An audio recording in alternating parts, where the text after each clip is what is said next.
మంచన్న మంచితనం. కొండాపురం గ్రామంలో రామయ్య అనే ధనిక రైతు ఉండేవాడు. ఆ కారణంగా గ్రామస్తులందరూ అతన్ని గౌరవించేవారు. కానీ రామయ్య మాత్రం ఎంతో దర్పంగా వ్యవహరిస్తూ, ముఖ్యంగా తన పొలంలో పనిచేసే పాలేళ్లను చాలా హీనంగా చూసేవాడు. రామయ్యకు 3 కొడుకులు. పెద్దవాళ్ళిద్దరూ తండ్రికి విధేయులై ఆయనకు తగిన వారసులనిపించారు. ఆఖరివాడైన మంచన్న మాత్రం స్వభావంలో వాళ్లకు పూర్తిగా వ్యతిరేకి. కాలే కడుపు నింపుకోవటం కోసం మన దగ్గర పనిచేస్తున్న వాళ్లను బాగా ఆదరించిన నాడే వాళ్ళు మన బాగు కోరుకుంటారు. యజమానులమన్న అహంకారం కాలం కలిసిరాక ఏవైనా కష్ట పరిస్థితులు సంభవిస్తే మనకు మరింత కీడు చేస్తుంది. అందరినీ ఆదరణ భావంతో చూసే మనస్తత్వం అలాంటి సమయంలో మనకెంతో ఉపకరిస్తుంది అనేవాడు మంచన్న. ఇలాంటి మాటలు విన్నప్పుడు మంచన్న తండ్రి, అన్నలు పాలేళ్లను వాళ్ళ హద్దుల్లో ఉంచక నెత్తికెక్కించుకుంటే మన పతనం ఖాయం, అలా మాట్లాడటం గొప్పని అనుకోకు అని హెచ్చరించేవాళ్ళు. ఇదిలా ఉండగా రామయ్య దగ్గర చాలా కాలంగా పాలేరు పని చేస్తున్న గోపన్న అనేవాడు దూరబంధు ఒకరు చనిపోవటంతో పులిదిండి అనే గ్రామంలో 1 ఎకరం పొలానికి వారసుడయ్యాడు. వాడు రామయ్యకు సంగతి చెప్పి, అయ్యా, మీ ఉప్పు పులుసు తిని ఇంతకాలం బ్రతికాను. మీరనుమతిస్తే నా భార్య బిడ్డలతో పులిదిండి గ్రామానికి వెళ్ళిపోతాను అని అన్నాడు. రామయ్య వాడికేసి అసూయగా చూస్తూ, గోచిపాతంత సొంత పొలం దొరికింది కదా అని పాలేరు పనిలో ఉన్న నియమాలు మర్చిపోతే ఎలా? ఇష్టమున్నా లేకపోయినా ఒకసారి పాలేరుగా చేరాక తొలి ఏకాదశి వచ్చే వరకు పనిచేయాలన్నది ఒప్పందం. తొలి ఏకాదశికి ఇంకా 2 నెలలుంది. ఆ 2 నెలలు నువ్వు పనిచేయాలి. కాదంటావా? ముందే జీతంగా నేను కొలిపించిన గింజలు తిరిగి ఇచ్చేయి. పాలేర్లు మధ్యలో పని మానేసి వెళ్ళిపోయే పద్ధతి ప్రవేశపెడితే మిగిలిన రైతులు నా మీద మండిపడతారు అని అన్నాడు. గోపన్న చేసేది లేక తొలి ఏకాదశి దాకా కొండాపురంలోనే ఉండిపోయాడు. ఆ తరువాత యజమాని దగ్గర సెలవు తీసుకొని యుక్త వయసు వచ్చిన కూతురు, 10 ఏళ్ల కొడుకు, భార్యతో పులిదిండి గ్రామం చేరి సొంత వ్యవసాయం చేసుకోసాగాడు. పాలేరుతనంలో ఏమీ వెనకేసుకోలేకపోయిన గోపన్న వ్యవసాయం పెట్టుబడి కోసం, ఇంటి ఖర్చుల కోసం భారీగా అప్పు చేయవలసి వచ్చింది. ఇది తెలుసుకున్న పొరుగు రైతు గోపన్నతో, చూడు గోపన్న, నీ ఎకరం పొలంలో 1 అరెకరం పొలం వ్యవసాయం నువ్వు చేసుకో, మిగిలిన అరెకరం నాకు అమర్చు. ఆ అరెకరానికి పెట్టుబడి పెట్టి నేను వ్యవసాయం చేస్తాను. ఖర్చులు నావి కాబట్టి ఫలసాయంలో సగం నీకిస్తాను. అది మిగిలిన నీ అరెకరానికి పెట్టుబడి పెట్టుకో, నాకు నీకు కూడా లాభం అని అన్నాడు. గోపన్నకు ఈ ఏర్పాటు మేలయింది. అతడు సొంత వ్యవసాయం మీద ఏ లోటు లేకుండా సుఖంగా బ్రతకసాగాడు. ఈ స్థితిలో గోపన్న తన కూతురుకు పెళ్లి సంబంధం కుదుర్చుకున్నాడు. అతడు స్వయంగా కొండాపురం వెళ్ళి తన పాత యజమాని రామయ్యను పెళ్లికి రావాల్సిందిగా ఆహ్వానించాడు. అందుకు రామయ్య, అతడి పెద్ద కొడుకులిద్దరూ అయిష్టంగా మాట్లాడినా మంచన్న మాత్రం అతన్ని ఒంటరిగా కలుసుకొని, గోపన్న, నువ్వు చాలా కాలం నమ్మకంగా మా దగ్గర పనిచేశావు. తండ్రి చాటు బిడ్డగా ఇప్పుడు నీకు 1 రూపాయి కూడా ఇవ్వలేనందుకు బాధగా ఉంది. కానీ నీ కూతురు పెళ్లికి మాత్రం తప్పకుండా వస్తాను అని అన్నాడు. అలా అన్నమాట ప్రకారం తండ్రి, అన్నలు వెటకారం చేస్తున్న మంచన్న గోపన్న కూతురు పెళ్లికి పులిదిండి గ్రామం వెళ్ళాడు. ఆ సమయంలో గోపన్న అరెకరం పొలాన్ని సాగు చేస్తున్న పొరుగు రైతు అకస్మాత్తుగా కాలం చేశాడు. పెళ్లి సందర్భంలో అతడు కట్నానికి సరిపడా డబ్బివ్వవలసి ఉంది. తనింట్లో శుభకార్యం కోసం విచారంలో మునిగి ఉన్న పొరుగు రైతు కుటుంబం వాళ్లను డబ్బడగకూడదని అనుకున్నాడు గోపన్న. అయితే మగపెళ్లివారు సరిగ్గా పెళ్లిపీటల మీద ఇవ్వవలసిన కట్నం డబ్బు ఇవ్వమని పట్టుబట్టారు. గోపన్న ఏమీ చెయ్యలేక మంచన్నను చూసి, నా పరిస్థితి మీకు తెలియంది కాదు. కొండాపురం భూస్వామి గారి అబ్బాయిగా పెళ్లివారికి నచ్చ చెప్పండి అని కోరాడు. మంచన్న పెళ్లికొడుకు తండ్రికి పరిస్థితి అంతా వివరించాడు. అయినా అతడు తన పట్టు వదలక, ఆ చనిపోయాడనే పొరుగు రైతు లోగడే డబ్బిచ్చేశాడేమో ఎవరికి తెలుసు, ఒక పని చేయమనండి, 1 అరెకరం పొలం పెళ్లికొడుకు పేరు మీద రాసివ్వమనండి, లేదా ఈ పెళ్లి జరగదు అని అనేశాడు. గోపన్న పెళ్లికొడుకు పేరు అరెకరం రాయటానికి సిద్ధపడ్డాడు. కానీ అతడి కూతురు సుభాషిణి అందుకు ఒప్పుకోక, కాబోయే వియ్యంకుడి మాట నమ్మలేని సంబంధం నాకొద్దు, వాళ్ళు ఒట్టి డబ్బు మనుషులు అని అనేసింది చిరాకు పడిపోతూ. ఈ మాటలు మగపెళ్లి వారికి ఆగ్రహం తెప్పించాయి. ఆడదానికింత అహంకారం పనికిరాదు, కానీ కట్నం లేకుండా తాళి కట్టేవాణ్ణే చేసుకో అని రకరకాలుగా మాట్లాడుతూ పెళ్లి పందిరిలోంచి వెళ్ళిపోయారు. పెళ్లివారు వెళ్ళిపోతుంటే దిగులుగా కూర్చున్నాడు గోపన్న. అప్పుడు మంచన్న, నాకు చిన్నప్పటి నుంచి మనుషుల మంచితనం తప్ప ఉన్నవాడు లేనివాడు అన్న తేడాలు తెలియవు. నీ కూతురు సుభాషిని చిన్నప్పటి నుంచి నేనెరుగుదును. ఆమె స్వాభిమానం నాకు నచ్చింది. నీకు అభ్యంతరం లేకపోతే ఇదే ముహూర్తానికి నేను అన్ని కష్టాలకు సిద్ధపడి మీ అమ్మాయిని చేసుకుంటాను అని అన్నాడు. గోపన్నకు మంచన్న తండ్రి రామయ్య పెద్ద ఆస్తిపరుడని తెలుసు కనుక ఇందుకు ఒప్పుకోలేదు. కానీ మంచన్న అతడితో పీటల మీద పెళ్లి ఆగిపోతే నీ కూతుర్ని చేసుకునేటందుకు ఎవరూ ముందుకు రారు. నా కుటుంబం వాళ్లకు నేను నచ్చచెప్పుకుంటాను. ఈ పెళ్లిని కాదనుకు అని బలవంత పెట్టాడు. ఈ విధంగా అనుకున్న ముహూర్తానికి గోపన్న కూతురు సుభాషినితో మంచన్నకు పెళ్లి జరిగిపోయింది. భార్యను తీసుకొని ఇంటికి వచ్చిన మంచన్న మీద అతని తండ్రి అన్నలు మండిపడ్డారు. బాగా ఆలోచించిన మీదట మర్నాడు రామయ్య మంచన్నతో, కన్న కొడుకువి కాబట్టి నీకు కొంత డబ్బిస్తాను. నేను ఈ ఊళ్ళో తల ఎత్తుకు తిరగాలంటే నీ భార్యను తీసుకొని ఎటన్నా వెళ్ళిపో అని అన్నాడు. మంచన్న తండ్రి ఇచ్చిన డబ్బు తీసుకొని పులిదిండి గ్రామానికి వెళ్ళాడు. అక్కడ కొంత పొలం కౌలుకు తీసుకొని ఆ డబ్బు పెట్టుబడిగా వ్యవసాయాన్ని ప్రారంభించి 4-5 ఏళ్లు గడిచేసరికి సొంతానికి కొంత పొలం కొన్నాడు. అవసర సమయంలో గ్రామస్తులకు మంచి సలహాలిస్తూ పరోపకారి అన్న పేరు కూడా గడించాడు. ఇదిలా ఉండగా ఒక వర్ష ఋతువులో ఉప్పెన వచ్చి సముద్రం పొంగి దాపులో ఉన్న చాలా గ్రామాలను, పంట పొలాలను ఉప్పునీటిమయం చేసింది. కొండాపురం సముద్ర సమీప గ్రామం. పొలాలన్నీ సముద్రపు నీరు చేరటంతో పనికిరాకుండా పోయాయి. దానితో గ్రామంలో పెద్ద రైతు రామయ్యకు, అతడి పాలేర్లకు తేడా లేకుండా పోయింది. అందరూ తమ తమ కుటుంబాలతో ఉప్పెన ప్రాంతానికి దూరంగా తరలిపోసాగారు. ఇది విన్న మంచన్న, పులిదిండి గ్రామస్తులు నిరాశ్రయులైన వారికి తమ గ్రామంలో ఆశ్రయం కల్పించి తమకు చేతనైన సాయం చేయసాగారు. ఆ సమయంలో మంచన్నకు తన తండ్రి అన్నలు కూడా గ్రామం విడిచి ఎక్కడికో బయలుదేరినట్టు తెలిసింది. వెంటనే అతడు భార్యను, మామ గోపన్నను వెంట పెట్టుకొని బయలుదేరాడు. వాళ్లకు గ్రామ పొలిమేర్లలో కట్టుబట్టలతో కొండంత దిగులుతో దిక్కులు చూస్తూ వస్తున్న రామయ్య, అతడి కొడుకులిద్దరూ కనిపించారు. రామయ్య తన కొడుకును, కోడలిని చూస్తూనే దుఃఖంతో కంటతడి పెట్టుకున్నాడు. మంచన్న తండ్రి చేతులు పట్టుకొని, ఇప్పుడు విచారపడవలసిందేమీ లేదు. కలిమిలేములు, కావడి కుండలు, ఉప్పు నీటితో చౌడు పట్టిన మన పంట పొలాలు తిరిగి బాగుపడటానికి 4-5 ఏళ్లైనా పడుతుంది. అప్పటి వరకు మనందరం ఇక్కడ కలిసికట్టుగా వ్యవసాయం చేసుకుందాం. మనలో ఎవరు యజమానులు కాదు, పాలేర్లు కాదు అని అన్నాడు. తాను కోరేది ఇదేనన్నట్టుగా మంచన్న భార్య, గోపన్న తలలు వంచి రామయ్యకు నమస్కరించారు. మంచన్న మంచితనం చూసి రామయ్యతో పాటు అతడి కొడుకులిద్దరూ చాలా సంతోషించారు. ఆ క్షణంలోనే వాళ్ళలో ఉన్న స్వార్థం, పేదల పట్ల గల చులకన భావం అన్నీ నశించాయి. మంచన్న గోపన్నల సాయంతో కొత్త జీవితం ప్రారంభించాడు. ఈ విధంగా మంచన్న మంచితనం అనే ఈ కథ సమాప్తమైంది. బంగారు నెమలి. వింధ్యారణ్య ప్రాంతంలో ఒక బంగారు నెమలి తిరుగుతున్నదనే వార్త కనకపురిలో గుప్పుమన్నది.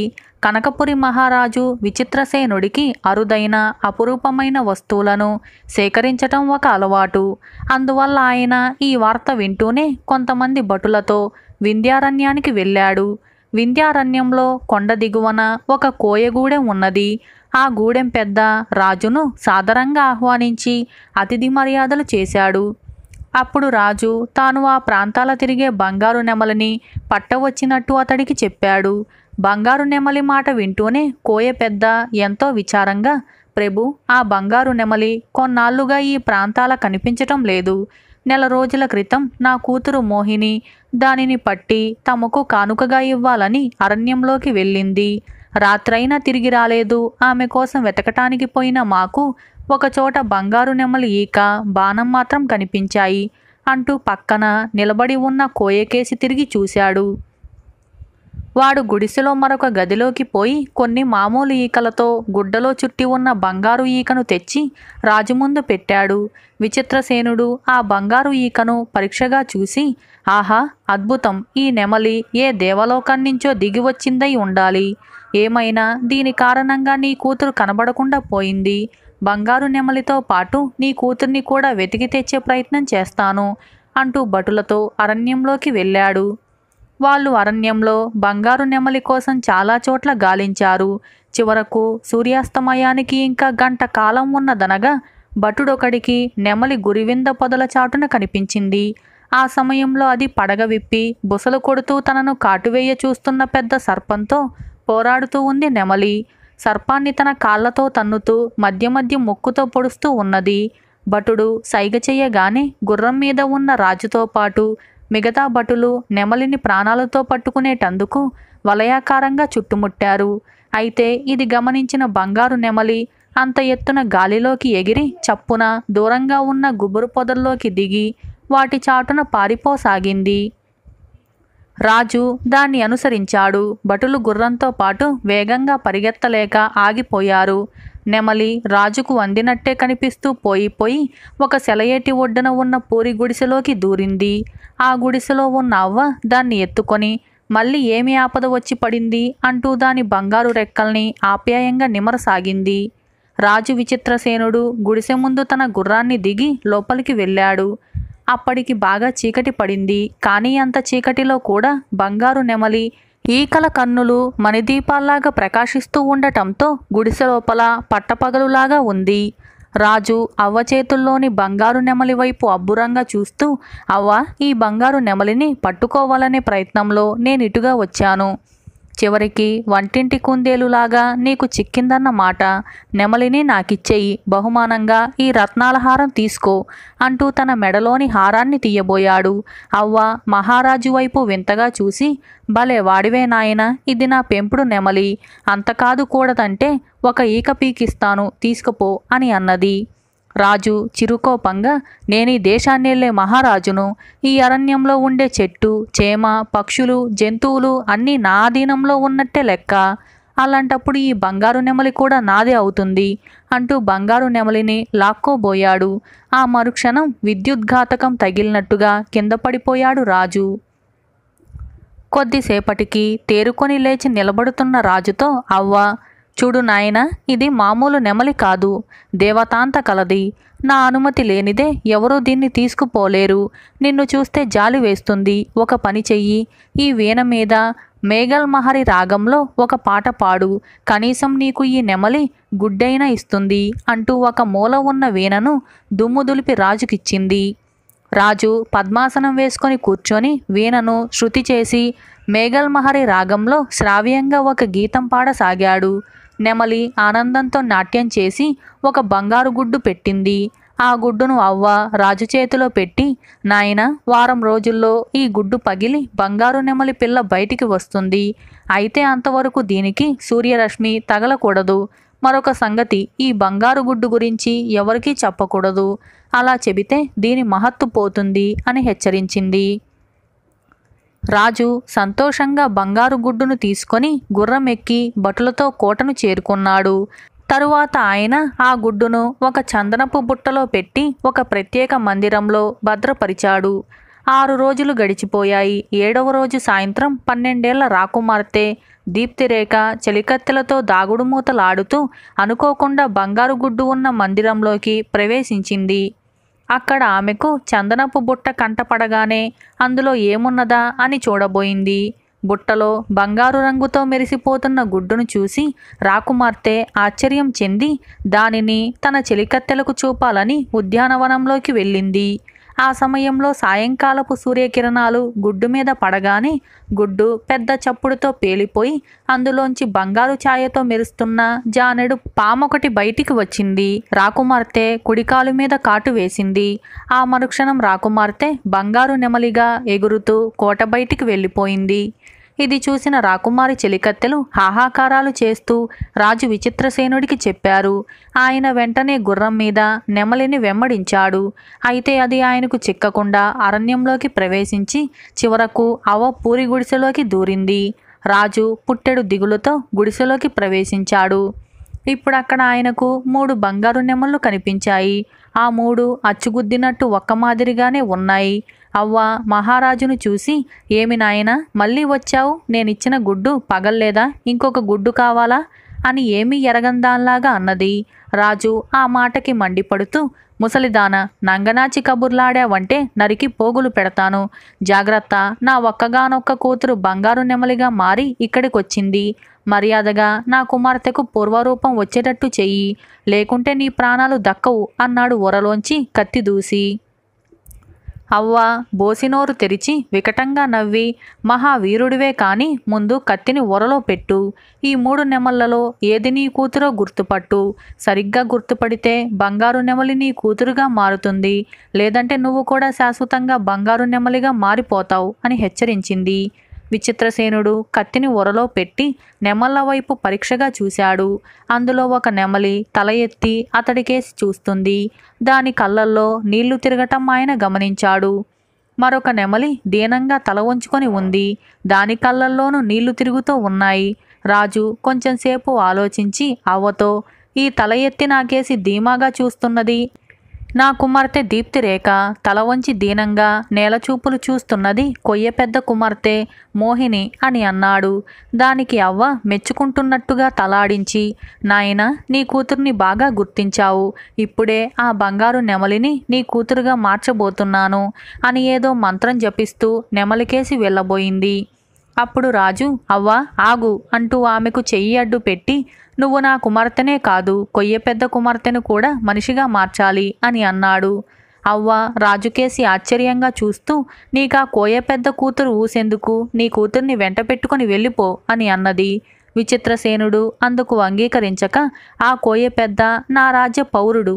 నా కుమార్తె కన్నా ముందుగా అతడి కుమార్తెను కాపాడటం రాజధర్మం. అలా కాదంటే నన్ను కూడా బంగారు నెమలిగా మార్చేయి అంటూ అవ్వ ముందు మోకరిల్లాడు. అవ్వ వెంటనే రాజు భుజాల మీద చేతులు వానించి, రాజా, నీ దయాగుణం, ధర్మబుద్ధి నాకు చాలా ఆనందాన్ని కలిగిస్తున్నవి. నేను నీ రాజ్య పౌరురాలినన్న మాట గుర్తుంచుకో. అరణ్యంలో ఎవరికీ హాని చేయకుండా స్వేచ్ఛగా తిరిగే ప్రాణుల్ని, అవి ఎంతటి అపూర్వమైనవి అయినా వాటిని పట్టి బంధించకూడదు. చంపడం లాంటి క్రూర కార్యాలను నిషేధించు అంటూ వెళ్ళి 2 బంగారు నెమళ్లను రాకుమార్తెగా, కోయ పెద్ద కుమార్తెగా మార్చింది. విచిత్రసేనుడు అవ్వకు కృతజ్ఞత చెప్పుకొని కోయ పెద్దకు అతడి కుమార్తెను అప్పగించి రాకుమారి దీప్తిరేఖతో ఆనందంగా తన రాజధానికి వెళ్ళిపోయాడు. ఈ విధంగా బంగారు నెమలి అనే ఈ కథ సమాప్తమైంది. ఎవరి సాహసం వారిది. బీరన్న అనే వాడికి తన గ్రామంలో ఉన్న గౌరీ అంటే ఇష్టం. పెళ్లి చేసుకుందామని అనుకున్నాడు. గౌరీ వజ్రాల హారం తెచ్చిపెట్టమని అన్నది. అందుకు 1000 వరహాలవుతుంది. అంత పెద్ద మొత్తం బీరన్న వద్ద లేదు. బీరన్నకు బాగా డబ్బు సంపాదించే పనులేవి చేతకాదు. అందుకని వంట నేర్చుకున్నాడు. అందరిళ్లకు వెళ్ళి కూరలు తరగటం, పప్పు రుబ్బటం లాంటి పనులు చేస్తూ ఉంటాడు. వంటలు కూడా చేస్తుంటాడు. అలా వచ్చిన డబ్బుతో రోజులు గడిచిపోతూ ఉంటాయి తప్ప 1000 వరహాలు పోగు చేయటం వాడికి సాధ్యం కాదు. కానీ వాడికి గౌరీని పెళ్లి చేసుకోవాలని ఉన్నది. ఇదిలా ఉండగా ఆ దేశపు రాజు ఒక ప్రకటన చేశాడు. గొప్ప సాహసకార్యం చేసిన వాడికి 10,000 వరహాలిస్తానని అన్నాడు రాజు. బీరన్నకు సాహసకార్యం చెయ్యాలని ఉన్నది. కానీ వాడికి కప్ప కలలో కనబడితేనే భయం. అందుకే వాడు వ్యవసాయం కూడా చేయటం లేదు. అలాంటి వాడు సాహసకార్యాలు ఎలా చేస్తాడు?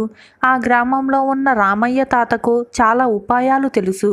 బీరన్న రామయ్య తాతను సాహసకార్యాలు చేయగల ఉపాయం చెప్పమని అన్నాడు. తాత బీరన్నను బాగా ఎరుగు. ఆయన వాడితో, భయం మనిషికి జబ్బు లాంటిది. ధైర్యం ఉంటే పర్వాలేదు, లేనివాడు మందులు పుచ్చుకొని భయాన్ని తగ్గించుకోవాలి. భయం లేనివాడు సాహసకార్యాలు సులభంగా చేయగలడు.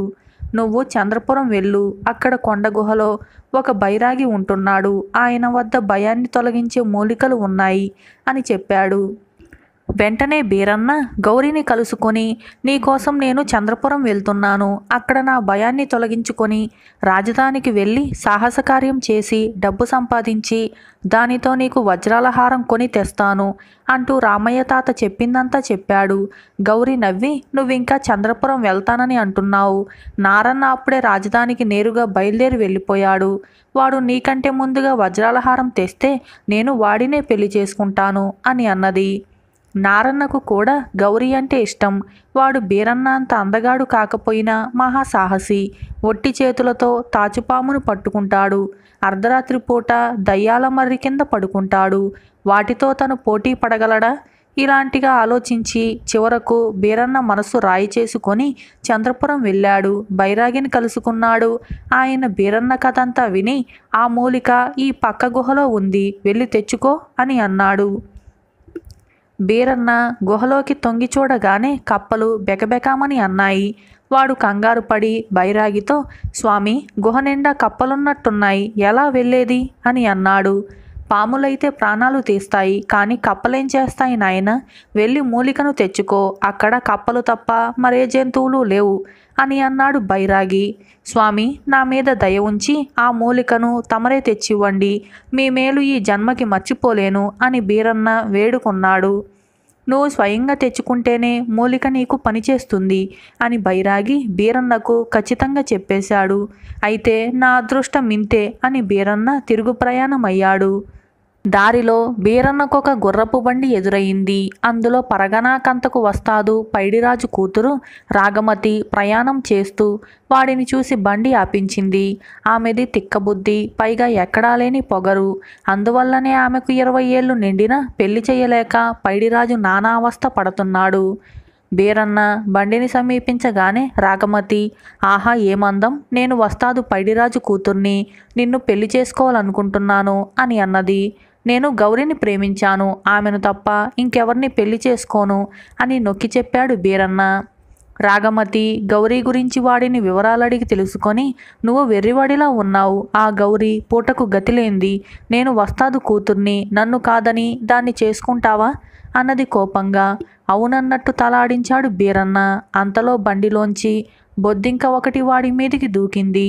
బీరన్న హడలిపోయి కెవ్వుమని అరిచాడు. వాడు మహాపిరికి అని అర్థం చేసుకున్న రాగమతి, నన్ను పెళ్లి చేసుకోనంటే నిన్ను బొద్దింకలున్న గదిలో బంధిస్తాను అని బెదిరించింది. ఆ మాట వింటూనే బీరన్న అక్కడి నుంచి పరుగు పుచ్చుకున్నాడు. రాగమతి వాణ్ణి బండితో తరిమింది. ఆ సమయానికి అటుగా వస్తున్న నారన్న బండిని అటకాయించి, ఏమిటి అన్యాయం అని అడిగాడు. రాగమతి వాడికి జరిగింది చెప్పింది. కప్పలకు బొద్దింకలకు భయపడేవాడిని ఈ చుట్టుపక్కల 5-6 పరగణాల్లో పేరు మోసిన వస్తాదు పైడిరాజు కూతురు పెళ్లాడవచ్చా? ఇలాంటివాడు వస్తాదు అల్లుడైతే జనం నవ్వుకోరా అన్నాడు నారన్న. ఆ మాట నిజమే, అయితే నేను సాహసవీరుణ్ణి పెళ్లి చేసుకుంటాను, అందం సంగతి తరువాత అని రాగమతి బండిని మళ్లించి తన దారిన వెళ్ళిపోయింది. ఆయాసంతో రొప్పుతూ నిలబడ్డ బీరన్న నారన్నకు కృతజ్ఞతలు తెలుపుకొని, నువ్వప్పుడే రాజధాని నుంచి తిరిగి వస్తున్నావా? ఏం సాహసకార్యం చేశావు అని అడిగాడు. ఆ ప్రశ్నకు నారన్న జబ్బలు చరుచుకొని, ఒకేసారి 2 మొసళ్లతో నీటిలో ఉండి పోరాడి నెగ్గాను. రాజు నాకు 10,000 వరహాలిచ్చాడు. అంత డబ్బు పెట్టి చాలా అందమైన వజ్రాల హారం కొన్నాను. గౌరిని పెళ్లి చేసుకుంటాను అని వాడింకా ఏదో చెబుతూ ఉండగా వాళ్ళున్న చెట్టుపై నుంచి వాళ్ళ మీద వలలాంటిదొకటి పడింది.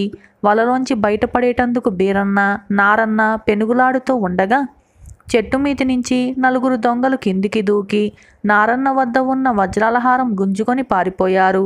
ఆ తరువాత కొంతసేపటికి బీరన్న నారన్న వలలోంచి బయటపడ్డాడు. నారన్న బీరన్నతో, దొంగలిక్కడ చెట్టు మీద మాటు వేసి ఉన్నారన్న మాట. నా దగ్గరున్న వజ్రాలహారం సంగతి తెలియగానే మన మీద వల విసిరారు. నేను వాళ్ళను వదలను, ఇప్పుడే వెళ్ళి వాళ్ళను పట్టుకొని వజ్రాలహారం తెస్తాను. ఈలోగా నువ్వు గ్రామానికి వెళ్ళి గౌరికి నేను వస్తున్న విషయం చెప్పు అని అన్నాడు. నారన్న దొంగలు వెళ్ళిన దిశగా పరిగెత్తితే బీరన్న తన గ్రామం చేరి జరిగిందంతా గౌరికి చెప్పాడు. 4 దొంగల్ని పట్టుకునేటందుకు ఒక్కడు వెళ్ళాడా? వాడి మొండు ధైర్యాన్ని మెచ్చుకోవాలి అన్నది గౌరి నారన్నను మెచ్చుకుంటూ. ఇక ఆమె నారన్ననే పెళ్లి చేసుకుంటుందని బీరన్న రూఢి చేసుకున్నాడు. కొద్దిసేపట్లో నారన్న వజ్రాలహారం తీసుకుని రావటం ఖాయం. ఇలా అనుకుని వాడు ధైర్యం చేసి, అసలు పెళ్లికి వజ్రాలహారానికి ఏంటి సంబంధం? నీకు డబ్బు ముఖ్యమా, ప్రేమ ముఖ్యమా? నేను వజ్రాలహారం తేలేను, కానీ నాకు నువ్వు కావాలి, నన్ను పెళ్లి చేసుకో అని అన్నాడు.